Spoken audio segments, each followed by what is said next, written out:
First of all, my condolences to the family, my deepest condolence to the family, no? Sa katong mother and child na namatay.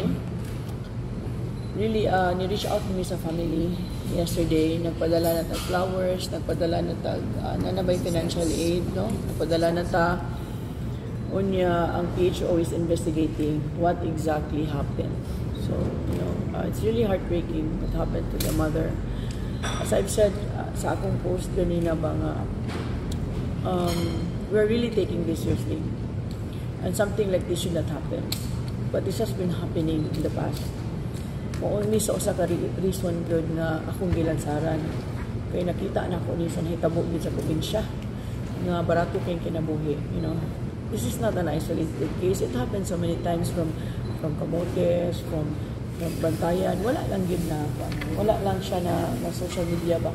Nanipradot siya ning buto.